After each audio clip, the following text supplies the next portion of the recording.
Bonjour à tous et bienvenue sur boursicoté.com pour cette nouvelle analyse technique du CAC 40 en clôture avec une belle séance baissière puisqu'après une ouverture pourtant haussière, donc au-delà des 5902 points, eh bien le CAC 40 a cassé ici la zone d'attention sur laquelle je vous avais dit qu'il fallait vraiment être observé ici des éventuelles cassures.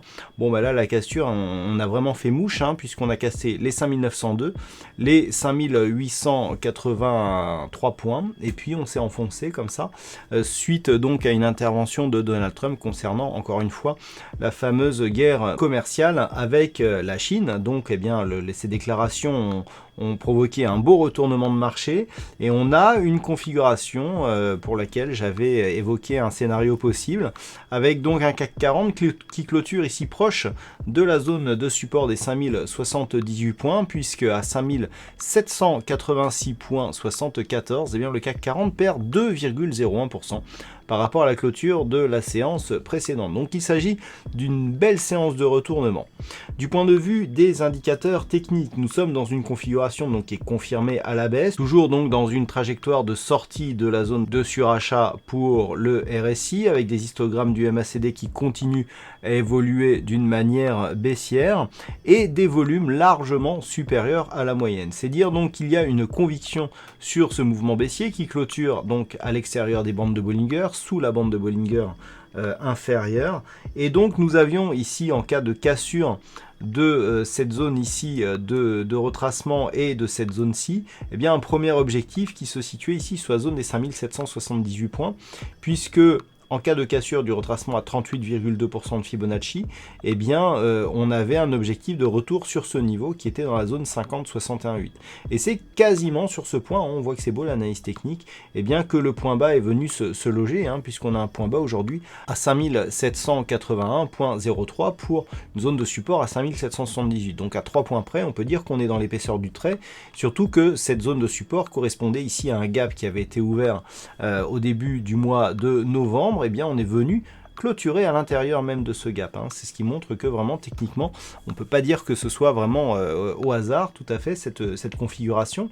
Et donc on avait aussi évoqué la possibilité ici d'une configuration après cette forte hausse d'avoir une première zone de top, une deuxième zone de top. Si on cassait le point bas qui était entre les deux, eh bien on avait un double bottom. Double bottom, donc l'objectif se situe à peu près à 5720 pour le premier objectif. Et deuxième objectif possible ici sur la zone de point bas, donc qui est à l'origine du premier mouvement haussier. Et ce scénario, on le retrouve en cas de rupture ici du dernier retracement de Fibonacci. Je veux parler du retracement à 61,8% qui se situe à 5748,66. Et donc, par rapport à tous ces éléments, on peut émettre l'hypothèse suivante, à savoir que nous avons ici un premier objectif, 5720, qui correspond ici à cette zone que nous avions lorsque nous avions cassé, je vous rappelle, cette oblique ici légèrement haussière qui correspondait à une phase de consolidation latérale. Donc on avait retrouvé cette zone comme zone de support intermédiaire, cette zone avait été précédemment résistance, donc on avait validé la poursuite ici du mouvement haussier, gap de continuation, et donc on avait accéléré avant de connaître ici ce point haut. Donc si on reporte ici les amplitudes entre ces tops et la ligne de coup, on est approximativement ici sur cette zone des 5720. Donc c'est l'objectif ici du double top que nous avons. Et puis on a un deuxième objectif dans le cas des double tops, c'est de revenir sur la zone qui précède justement la première hausse. Et ce qui est intéressant, c'est que si on a ici une validation des 5720, mécaniquement, on casse le retracement à 61,8% de Fibonacci, et qui dit cassure du retracement de Fibonacci, 61,8%, eh bien dit probabilité accrue de revenir ici sur un retracement total de la dynamique, à savoir toujours cette zone ici des 5000, alors on est à 5613 ici sur le point bas, et donc ce serait donc l'objectif si eh bien, le CAC 40 venait à casser ici ces zones. Donc il va falloir être vigilant. Alors là, je vous l'ai montré sur une flèche, c'est pas parce qu'on va casser qu'on va vraiment y aller. On peut, hein, tout est possible en bourse, mais c'est pas pour ça qu'on va y aller ici en quelques heures. Mais il va falloir surveiller ici ces niveaux. Premier niveau ici 5778, c'est le niveau majeur à surveiller pour demain. Deuxième niveau en cas de poursuite du mouvement baissier, ici 5748,66. Et puis cette zone là justement, hein, dont on voit que, eh bien, après avoir resté ici résistance, elle a été support.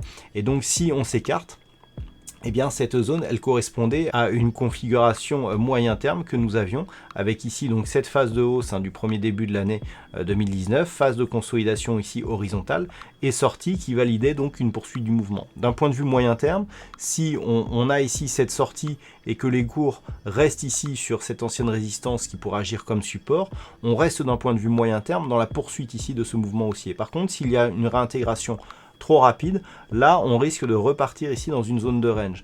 Donc si on revient sur la configuration actuelle, on voit ici que ce niveau des 5748,66, toute cette zone là qui va être entre le retracement à 61,8% de Fibonacci et l'épaisseur du trait ici, la résistance, eh bien elle va être majeure, tant pour le suivi de la dynamique court terme à cause justement de la cassure de ce retracement, que pour le moyen terme à cause de la cassure ici de cette résistance, qui devrait normalement devenir support. Si on casse cette zone, là il y a des configurations techniques qui deviendront fortement baissières, tant sur le court que sur le moyen terme. Enfin, en moyen terme, on annulera donc la poursuite du mouvement haussier.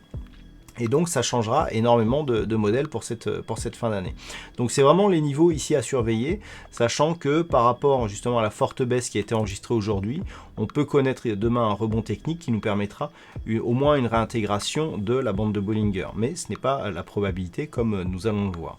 Alors pour demain donc, 1, 5778 points, 2, cette zone ici aux alentours des 5740, 5740, 48, et puis si on casse ces niveaux, eh bien objectif ici 5661, puis 5613, hein, le retracement total ici de cette dynamique. À la hausse, eh bien tout simplement, il faudra surveiller que cette zone ici qui était zone de support, 5832 ne soit pas devenu résistance, c'est ce qui pourrait être le cas par exemple dans le cas d'un rebond technique ici qui réintégrerait les bols. Si on reste coincé ici sous cette zone des 5830, là attention, on aurait une impulsion baissière qui vient de casser ici les moyennes mobiles, hein. On avait bien constaté ici que depuis le début de ce mouvement haussier, eh bien la moyenne mobile 20 exponentielle agissait comme support.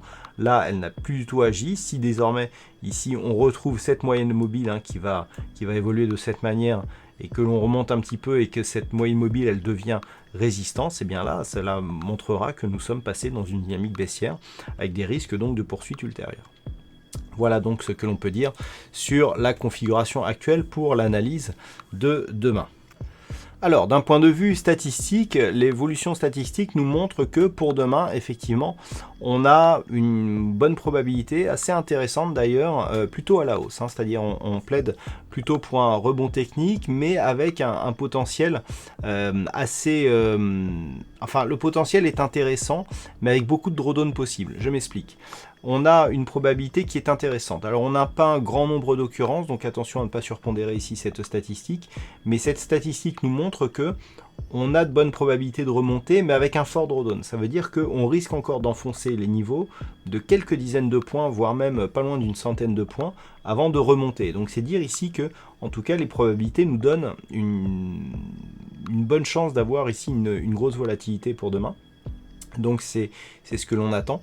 Et puis plutôt une probabilité de rebond technique, mais qui semble limitée dans le temps. Voilà donc ce que l'on peut dire sur cette analyse technique du CAC 40 pour demain. Eh bien écoutez, je vous souhaite une bonne soirée, bonne chance dans le prochain trade. On se retrouve donc dès demain pour d'autres analyses techniques, toujours sur le site boursicoté.com.